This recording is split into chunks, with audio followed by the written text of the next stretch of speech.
부활의 안식입니다. 참 안식이란 무엇일까? 어떻게 하면 우리가 참 쉼을 얻을 수 있을까? 참 현대인들은 모두 쉼을 얻기를 원합니다. 좀 쉬었으면 좋겠다. 저도 한 30여 년 세상 열심히 일을 했었습니다. 그리고 6년 전에 여러분들 알다시피 이제 교직을 내려놓고 이제 출근을 안 하는 이제 편안한 시간을 시작을 했었습니다. 한 5월달 때쯤 되어져서 이제 교회로 와서 이제 아침에 한 10시 정도에 이제 기도하는 마음을 가지고 교회를 들어왔죠. 5월달이니까 참 해도 좋고 참 바깥에 그때 유리창으로 바깥 문이 활짝 열려졌기 때문에 넓은 널리 서교 초등학교를 바라보면서 있었습니다. 그러나 항상 출근하던 그 시간에 그 자리에 혼자 앉아 있으려니 약간 허전한 마음도 없지 않아 있었습니다. 그때 그런 생각이 들었어요. 허전함이란 그것이 또한 안식은 아니구나. 일을 안 하는 것만이 꼭 안식은 아니로구나. 그런 생각이 들었습니다. 그리고 잠시 기도하기 시작을 했죠. 그때 주님이 저에게 찾아오셨습니다. 주님께서 저에게 찾아오시자 제 마음 가운데 깊은 쉼을 얻기 시작을 했던 것이죠. 진정한 쉼, 진정한 안식이라는 것은 바로 예수님과 함께 할 때 진정한 안식이 있을 수 있습니다. 왜냐하면 하나님께서는 우리들을 영혼, 그 아름다운 존재로 만드셨기 때문에 그렇습니다. 내 영혼의 고향이 있습니다.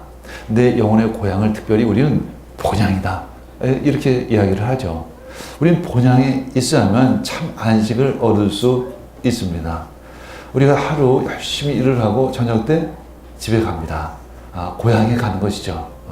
우리 고향에 가야 몸의 안식, 마음의 안식을 얻을 수 있습니다.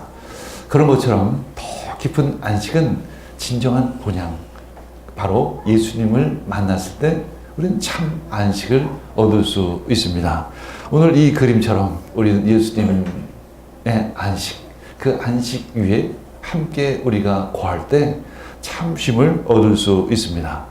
그래서 우리는 세 가지 안식이 있을 수 있습니다. 굳이 따지면 첫 번째는 영의 안식입니다. 우리가 하나님께 예배드리고 또 우리가 기도하고 또 하나님과 깊은 친밀감을 나누는 이유는 우리들이 영의 안식을 얻기 위해서인 것이죠. 두 번째는 마음의 안식을 얻어야 합니다. 모든 생각을 사로잡아서 그리스도께 복종시킵시다. 고린도후서 10장 5절에 이렇게 기록하고 있습니다. 몸이 아무리 편하지라도 마음이 뒤숭숭하면, 생각이 많으면 쉼을 얻을 수가 없습니다. 참 쉼은 우리들의 생각이 예수님께 있을 때만 우리는 참 안식을 얻을 수 있는 것이죠. 우리들은 참 스트레스와 참 두려움이 있습니다. 근데 사실 따지고 보면 그 두려움은 어디선가 오는 것이라기보다는 내 안에 있는 것을 발견하게 됩니다. 내 안에 두려움이 있어요. 여러분 모두에게 두려움이 있습니다. 특별히 현대인, 이 서울 생활을 하는 여러분들에게는 특별히 그런 어떤 두려움이 있습니다. 많은 스트레스가 있습니다. 제가 1년에 서너 차례 니아스 미션을 가죠. 여러분들이 알다시피. 근데 니아스를 가면 참 마음이 편합니다. 그렇게 찢어지게 가난한 그 오지를 가면 도리어 마음이 편합니다. 그런데 비행기를 타고 딱 서울에 내리는 순간, 인천공항에 딱 내리는 순간 그 어떤 스트레스, 어떤 분위기가 몰려오기 시작합니다. 어떤 급한 마음이 몰려오기 시작을 해요. 뭔가 해야 될 것 같은, 뭔가 조급한 마음이 들기 시작을 하는 것이죠. 그때부터 안식은 사라지기 시작을 합니다. 조급해지기 시작을 합니다. 치열해지기 시작을 하는 거죠. 그때 우린 내 생각에 사로잡히면 안 됩니다.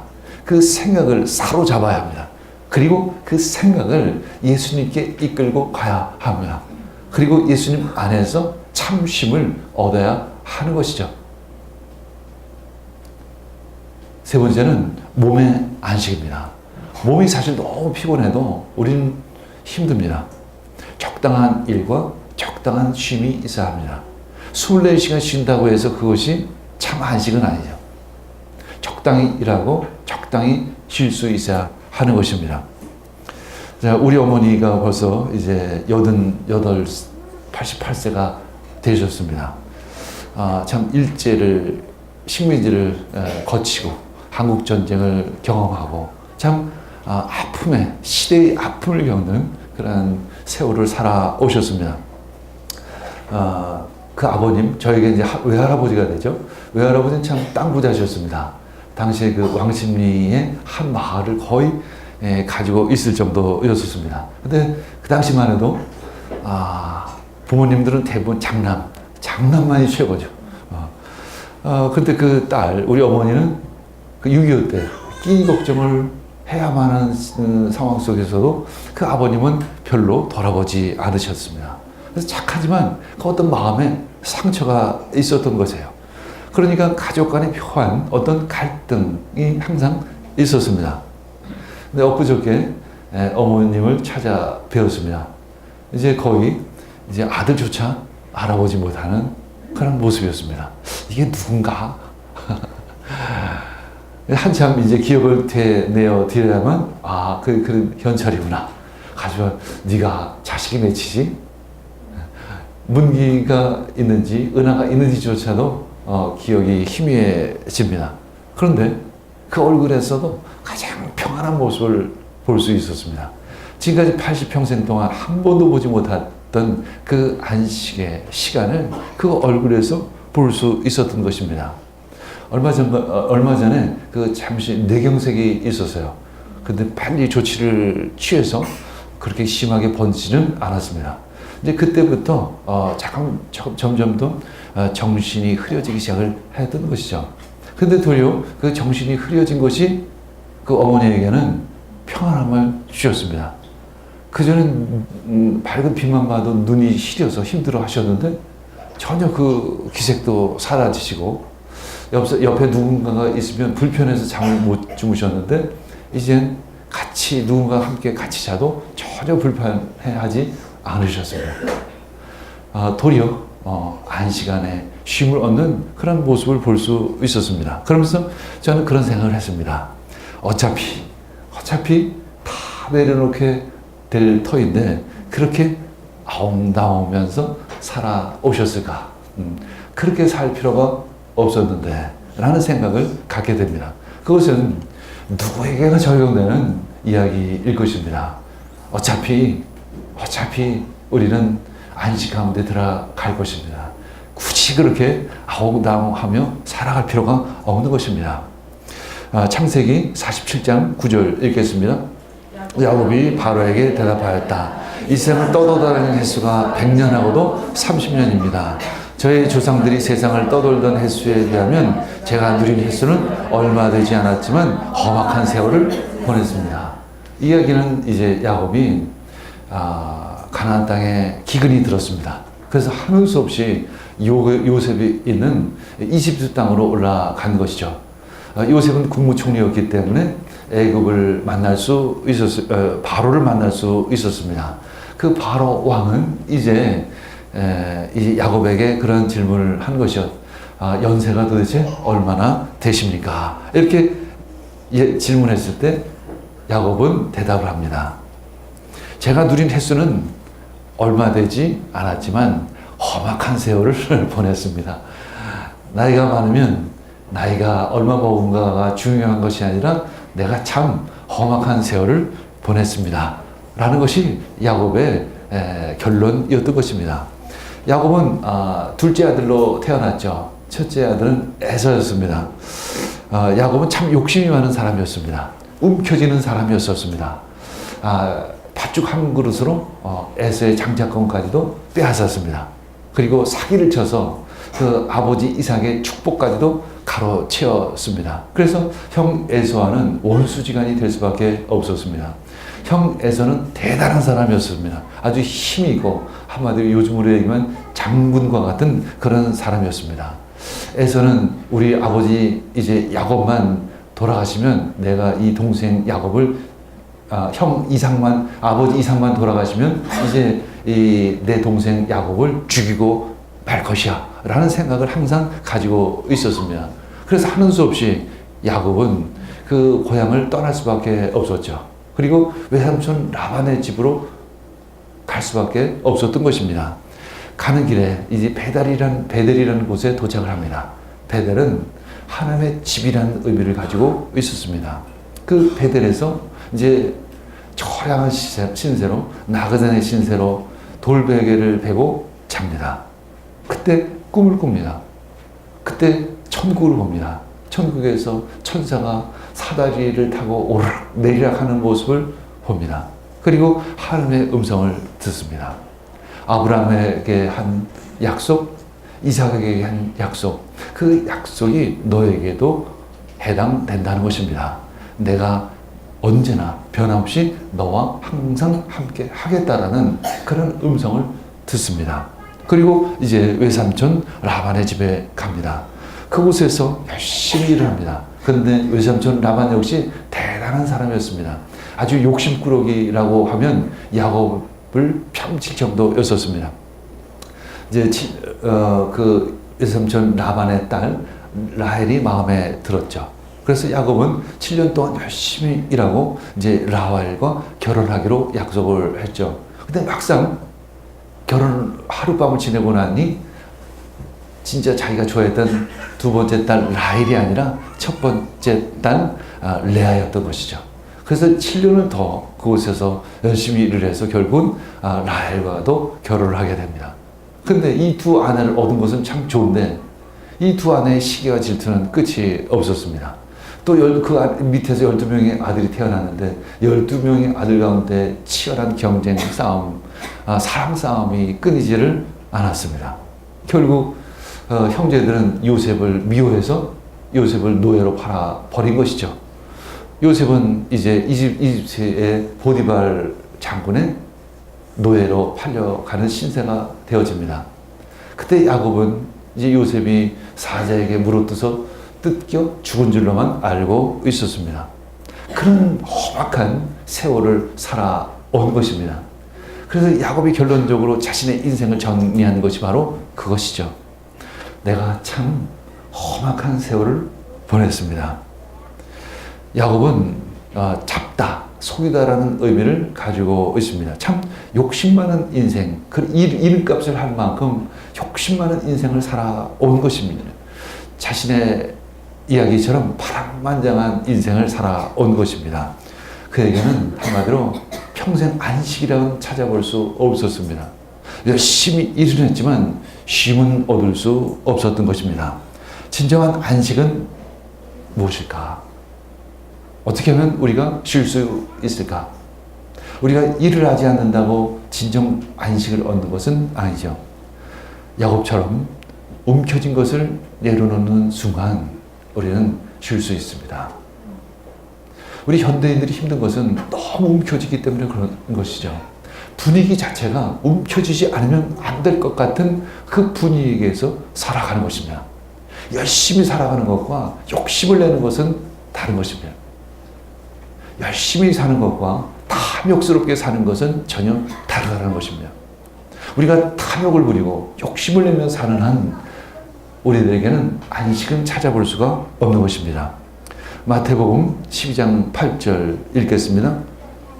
인자는 안식일의 주인이다. 이런 말씀이 있습니다. 마태복음 12장 8절 인자는 안식일의 주인이다. 이 이야기는 바로 예수님께서 우리를 안식으로 초대하신다는 의미인 것이죠. 지금도 예수님은 우리를 안식으로 초대한 것입니다. 그래서 우리는 이곳에 온 것입니다. 진정한 안식을 얻기 위해서, 진정한 쉼을 얻기 위해서 우리는 이 예배 자리에 온 것입니다. 참 예배 힘드네, 어려운데 그가 아니라 우리는 예배를 통해서 주님을 만나는 것입니다. 주님을 만남을 통해서 우리는 참 안식을 얻는 것입니다. 히브리서 4장 1절 읽겠습니다.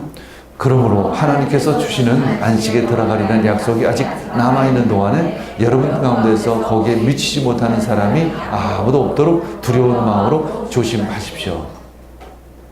이 히브리서를, 이 표지를 읽을 사람들은 바로 이 로마 황제의 핍박을 받고 있는 성도들이었습니다.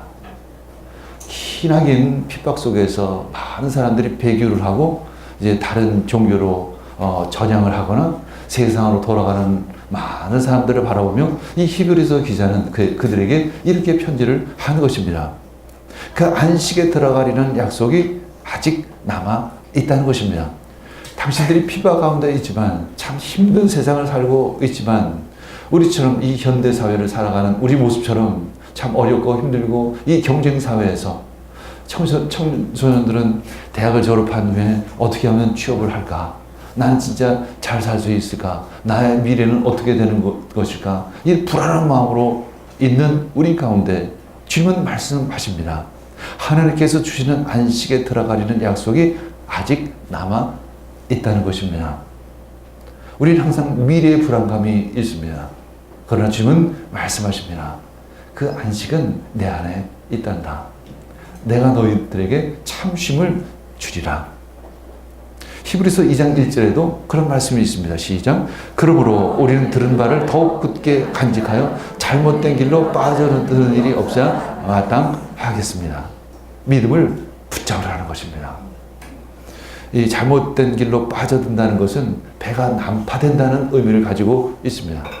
마치 배가 항로를 잃어버리고 파도에 휩쓸려가는 그 난파선처럼 흔들리지 않는 믿음을 가지라고 우리들에게 말씀하고 있는 것입니다. 히브리서 4장 2절 읽겠습니다. 그들이나 우리나 기쁜 소식을 들은 것은 마찬가지입니다. 그런데 들은 그 말씀이 그들에게는 아무런 유익이 되지 못하였습니다. 그들은 그 말씀을 듣고서도 그것을 믿음과 결합시키지 않았기 때문입니다. 우리는 오늘 이렇게 통일하게 하나님의 말씀을 듣습니다. 그러나 말씀을 듣는다고 믿음이 생기는 것이 아닙니다. 말씀을 듣는다고 우리가 순종하는 것이 아니죠. 말씀을 먹어야 합니다. 예수님께서 제자들에게 말씀을 하셨습니다. 이 나의 살을 먹어라. 나의 피를 마셔라. 물론 이것은 상징적인 이야기인 것이죠. 하나님의 말씀은 단지 지식으로 듣는 것이 아니라 마음으로 마셔야 한다는 것입니다. 흡수해야 한다는 것입니다. 그리고 그것을 마음 깊이 믿어야 한다는 것입니다. 굳게 잡아야 한다는 것입니다. 그리고 우리의 삶을 통해서 반응해야 한다는 것이죠. 그것이 바로 믿음과 결합시키는 것을 의미하는 것입니다. 지난주에 우리 재석이가 고막 수술을 했습니다. 그래서 우리 모두가 한 주간 또 오랫동안 재석이의 고막 수술을 위해서 열심히 기도를 했습니다. 지난 주일은 우리 청년들과 함께 신방을 갔죠. 저녁 때가 다 되었습니다. 그때 예배를 드릴 때 청년들의 얼굴을 보는 순간 이런 생각이 들었어요. 이 청년들은 이 좋은 시간에 친구들하고 재밌게 어울려서 놀 시간에 왜 이곳에 와 있을까? 가만 한 사람 한 사람 얼굴을 보는 순간 뭔가 깊은 영적인 사연이 있다는 생각을 갖게 되었습니다. 그 청년들이지만 이 청년들 마음속에 진정한 참 안식은 세상에 있는 것이 아니라, 진정한 즐거움은 세상에 있는 것이 아니라 예수 그리스도 안에 있다는 것을 어렴풋이나마 알고 있는 사람이라 그런 마음이 들었습니다. 우리가 왜 안식하지 못할까? 바로 완고함 때문에 그렇습니다. 마음을 깊이 받아들이지 못하는, 예수 그리스도를 깊이 받아들이지 못하는 그런 마음, 바로 안식의 방해꾼은 세상이 아니라 바로 나입니다. 그 불안이나 두려움은 어디론가부터 오는 것이 아니라 그것을 내가 받아들였기 때문에 오는 것입니다. 세상은 끊임없이 우리들에게 두려움을 줍니다.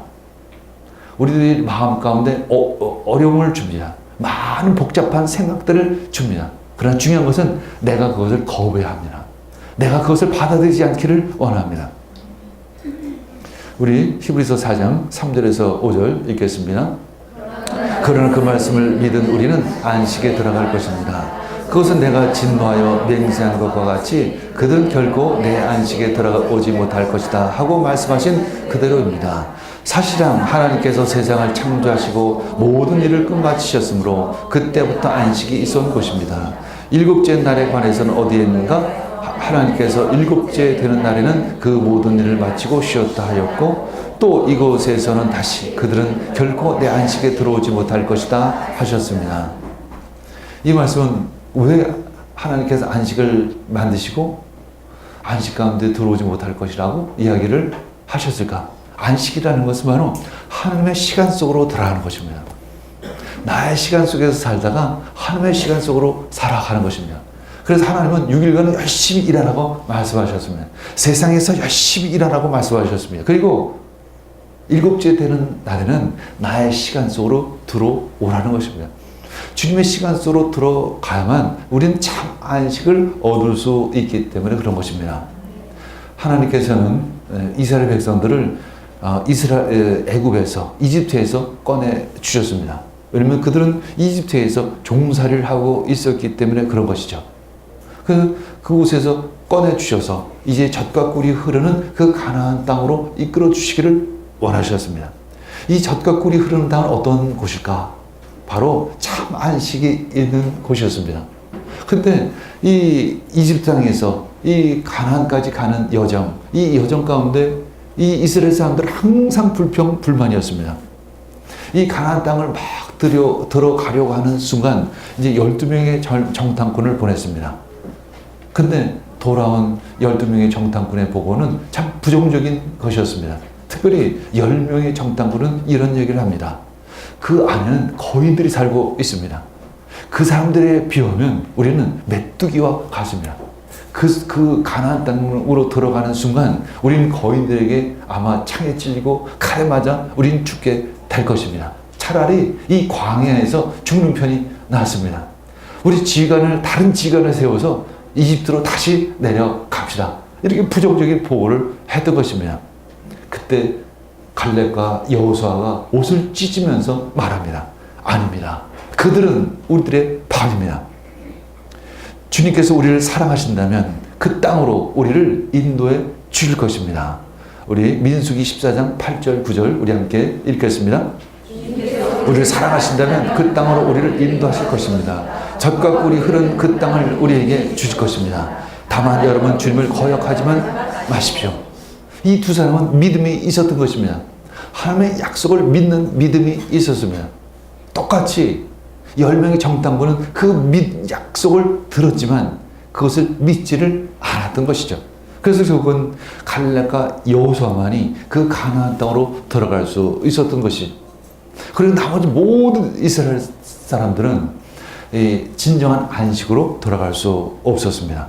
왜냐하면 그 이스라엘 사람들은 말씀에 대해서 완고했기 때문에 그렇습니다. 듣긴 들었는데 마음으로 받아들이지를 않았던 것입니다. 이 안식은 바로 하나님께서 이 천지만물을 창조하실 때부터 우리들에게 허락하신 약속인 것입니다. 하나님의 시간을 우리들에게 주신 것입니다. 우리 히브리서 4장 6절에서 8절 읽겠습니다. 그러므로 어떤 사람들에게는 안식에 들어갈 기회가 아직 남아 있습니다. 그런데 기쁜 소식을 먼저 들은 사람들이 순종하지 않았으므로 들어갈 수 없었습니다. 그렇지만 하나님께서는 다시 오늘이라는 어떤 날을 정하시고 이미 인용한 말씀대로 오랜 뒤에 다윗을 통하여 오늘 너희가 그의 음성을 듣거든 너의 마음을 완고하게 하지 말아라 하셨습니다. 여호와서 그에게 안식을 주었다라면 하나님께서는 그 뒤에 다른 날이 있으리라는 것을 말씀하지 않았을 것입니다. 그러므로 어떤 사람에게는 안식할 기회가 남아있지만 또 어떤 사람에게는 안식으로 들어갈 기회를 잃어버렸다는 것입니다. 이미 그 로마 황제의 핍박을 속에서 그 믿음을 지키지 못한 그 많은 배교한 사람들은 안식에 들어갈 수 없다는 것입니다. 그러나 여러분들은 아직 안식에 들어갈 기회가 남아 있다는 것입니다. 안식에 들어갈 수 있는 유일한 방법은 무엇일까? 하나님의 말씀에 대한 믿음이라는 것입니다. 하나님의 말씀에 대한 순종이라는 것이죠. 그러나 여호수아가 그들에게 안식을 주었더라면 하나님께서는 그 뒤에 다른 날이 있으리라는 것을 말씀하지 않았을 것이다. 이렇게 말씀하고 있습니다. 이야기는 뭐냐면 이제 이스라엘 백성들이 이제 가나안 땅으로 들어가면 진정한 참 안식을 누릴 터인데 왜 그 지도자였던 여호수아는 참 안식을 그들에게 주지를 못했을까? 그것은 하나의 그림자였기 때문에 그런 것입니다. 참 안식은 어디 있을까? 진정한 안식은 어디 있을까? 바로 예수님께서 함께 하시는 그 장소에 안식은 있는 것입니다. 율법 학자가 예수님께 그런 질문을 합니다. 하나님의 나라가 어디 있습니까? 그때 예수님께서 이렇게 대답하죠. 하나님의 나라는 여기 있다, 저기 있다가 아니라 바로 너희 안에 있느니라. 참 안식은 장소의 문제가 아니라 우리들의 마음의 문제인 것입니다. 내 마음 가운데 도대체 무엇이 있느냐라는 것입니다. 세상이 주는 그 두려운 마음, 세상이 주는 그 염려, 그런 것들이 있느냐라는 것이죠. 예수님께서는 제자들에게 이렇게 말씀하십니다. 염려하지 말라는 것입니다. 들에 들 것도 하나님께서 다 먹여주시고 하늘에 나르는 새들도 하나님께서 다 키워주시는데 하물며 너희는 하나님께서 그렇게 아름답고 귀하게 만들어주신 사람들은 하나님께서 얼마나 잘 먹여주시겠느냐라는 것입니다. 제가 어제 그런 이야기를 했습니다. 사람은 다 살게 되어 있다는 것입니다. 그것이 내 이야기가 아니라 오랜 인생을 살아온 모든 분들의 이야기입니다. 사람은 살게끔 되어 있습니다. 그런데 중요한 것은 어떻게 사느냐가 참 중요한 것이죠.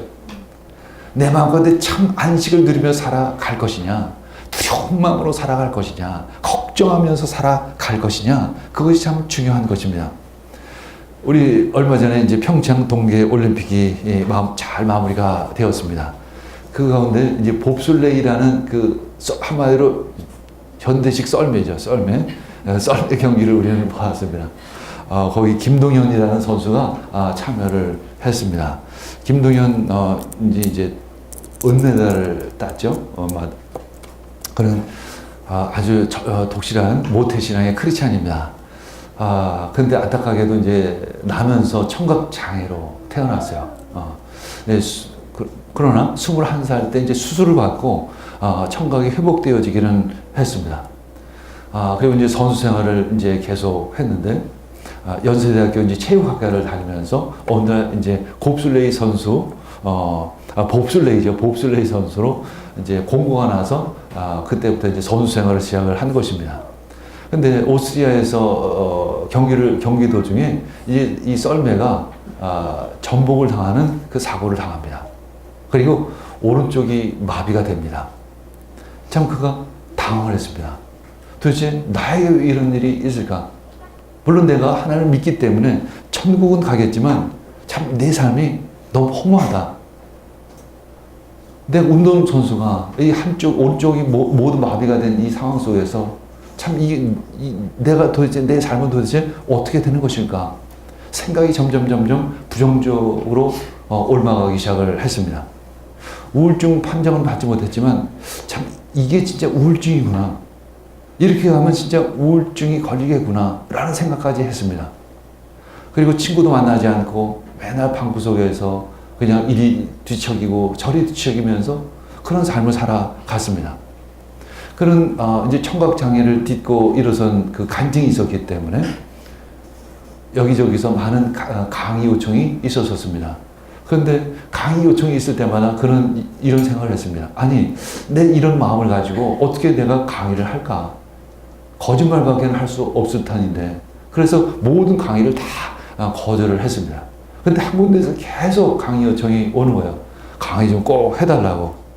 그래서 하는 수 없이 그 요청을 받고 이제 강의 장소로 갔습니다. 대기실에서 가만히 이렇게 우두커니 앉아 있는데, 힘없이 앉아 있는데, 휠체어를 타고 온 어떤 분이 쪽지 하나를 주었는데, 쪽지에 이런 내용이 있었습니다. 저는 눈도 볼 수 없고, 귀도 듣지 못하고, 말도 못하고, 걷지도 못합니다. 근데 선생님은 어떻게 그 청각장애의 어려움을 극복하고 그렇게 높은 자리까지 올라가셨습니까? 도대체 어떤 힘입니까? 어떤 능력입니까? 이런 질문을 받았습니다. 그때 갑자기 망치로 머리를 딱 한 대 맞는 것 같은 느낌이 들었습니다. 아, 하나님이 이 사람을 통해서 나에게 하나님 지금 들려주시는구나. 아, 내가 이러고 있을 때가 아니구나. 그러면서 희망의 메시지를 저들에게 전해야 할 터인데, 그리고 다시 한번 내가 메달을 따야만 할 이유를 다시 찾게 된 것입니다. 내가 다시 메달을 따야지. 내가 이 올림픽 경기에서 이 시상 때 내가 올라가야지 라는 다시 꿈과 비전을 갖게 됐습니다. 그리고 그때부터 다시 재활치료를 시작을 하면서 오늘 있을 그 평창 올림픽에서 은메달을 딸 수 있는 그런 터전이 된 것입니다. 안식은 내 마음 가운데서 시작이 됩니다. 그것은 믿음인 것입니다. 히브리서 4장 9절 11절 읽겠습니다. 그러니 하나님 백성에게는 안식하는 일이 아직 남아 있습니다. 하나님께 주실 안식에 들어가는 사람은 하나님이 자기의 일을 마치고 쉬신 것 같이 그 사람도 자기 일을 마치고 쉬는 것입니다. 그러므로 우리는 이 안식에 들어가기를 힘씁시다. 아무도 그와 같은 불순종의 본을 따르다가 떨어져 나가는 일이 없도록 해야 하겠습니다. 다시 한번 11절에서 이 히브리서 기자는 이 성도들에게 이야기를 하는 것입니다. 그 핍박을 받고 있는 이 고난 가운데 있는 성도들에게 다시 한번 당부를 하는 거죠. 그와 같은 불순종의 본을 따르다가 떨어지는 일이 없도록 해야 하겠습니다. 하나님이 자기 일을 마치고 쉬신 것 같이 이제 우리도 쉴 때가 올 것이란 것입니다. 예수님께서 십자가에 못 박히셨습니다. 그러나 사흘 만에 부활하셨습니다.